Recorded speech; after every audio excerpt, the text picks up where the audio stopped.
My name is Emily Green. I am 19 years old, and I live in a small town in southern England. My father is a school teacher, and my mother is a nurse. We are a modest family with enough to live comfortably but not much more. I have a younger brother, John, who is still in school, and an older sister, Mary, who recently got married. My life has always been simple, predictable, and, to be honest, a bit boring. But deep inside, I've always had a dream that keeps me awake at night. I want to explore the world. It all started when I was 12. My father brought home a book about ancient explorers, men and women who sailed across unknown seas, discovered new lands, and faced unimaginable dangers. From that moment, I was hooked. I would spend hours reading about these brave adventurers, imagining myself in their shoes, crossing the oceans and seeing places no one else had seen before. As I grew older, my desire to travel only intensified. I loved my family, but the small town I lived in felt suffocating. I wanted to break free, to experience something different. My father, however, had other plans for me. He wanted me to follow in his footsteps and become a teacher. He often told me that a stable job and a secure future were the most important things in life. I didn't agree, but I didn't argue either. One evening after dinner, I decided it was time to tell my parents about my plans. My heart raced as I approached them in the living room. I knew this conversation wouldn't be easy. "Father, Mother," I began, "I've been thinking a lot lately, and I want to travel. I want to see the world before I settle down. I don't want to spend my life here without experiencing what's out there." My father sighed and looked at me with disappointment. "Emily, you have a good life here. What more do you need? Traveling is dangerous and unpredictable.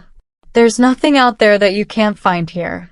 You have your family, your friends, a future as a teacher. Why throw all that away for some wild dream?" "But Father," I replied, "it's not just a wild dream. I've wanted this for years. I can't stay here forever wondering what could have been." My mother, sitting quietly next to my father, finally spoke. "I understand that you want adventure, Emily, but you must also think about your future. What if something happens to you? What if you never come back?" "I will come back," I promised. "I just need to do this. Please understand." The conversation ended without a clear decision. My father was firm in his belief that I should stay, while my mother, although more understanding, was still worried about the dangers. I went to bed that night feeling torn, knowing that following my dream would hurt my parents, but staying would mean giving up a part of myself. Months passed, and my desire to leave only grew stronger. Then one day, everything changed. I was in the town square, buying groceries, when I overheard two women talking about a ship that was docked at the nearby port. It was bound for America, and they were looking for young people willing to work on the ship in exchange for passage. My heart raced. This was my chance. I rushed home and gathered the little savings I had. Without telling my parents, I headed to the port that evening. The ship, the Sapphire, was an old but sturdy vessel. I found the captain and explained my situation, offering to work in exchange for a place on board. The captain, a gruff but kind woman, looked me up and down. "You're young and strong. We could use an extra pair of hands. But be warned, lass. Life on the sea ain't easy." "I understand," I said, feeling a mix of excitement and fear. "I'm ready." The next morning, I wrote a letter to my parents explaining my decision. I left it on the kitchen table, packed a small bag, and made my way to the port. As the Sapphire set sail, I stood on the deck, watching the familiar coastline fade into the horizon. I felt a strange mixture of sadness and exhilaration. I was leaving everything I knew behind, but I was also stepping into the unknown. The first few days on the ship were difficult. The work was hard, and the sea was rough. I often thought about my family and wondered if I had made the right decision. But as we sailed further from England, my doubts began to fade. The vastness of the ocean, the beauty of the sunsets, and the camaraderie with the crew filled me with a sense of freedom I had never known before.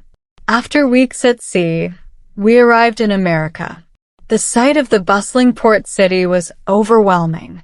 I had never seen anything like it. The streets were crowded with people from all over the world, and the buildings seemed to stretch up to the sky.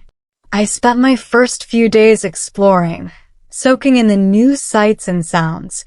It was everything I had imagined and more. But my journey was far from over.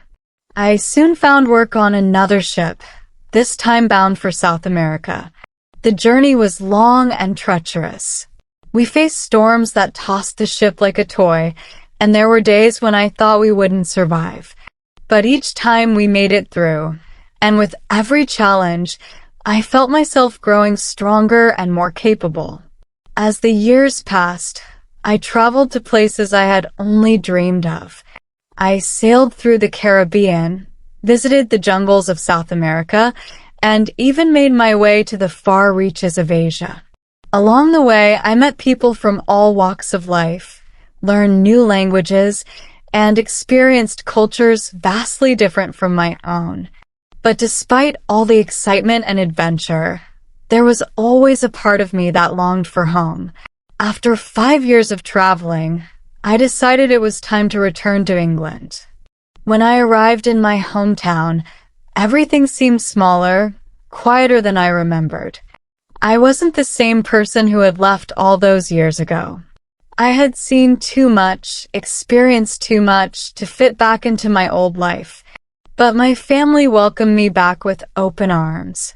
My father, although still a bit disappointed that I hadn't become a teacher, was proud of the woman I had become. My mother, of course, was just happy to have me home safe. Now, as I sit by the fireplace in my childhood home, I can't help but smile.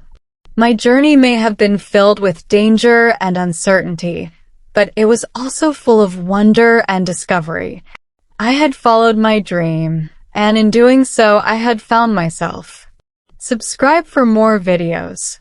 Your support helps me create more content. Thanks for watching.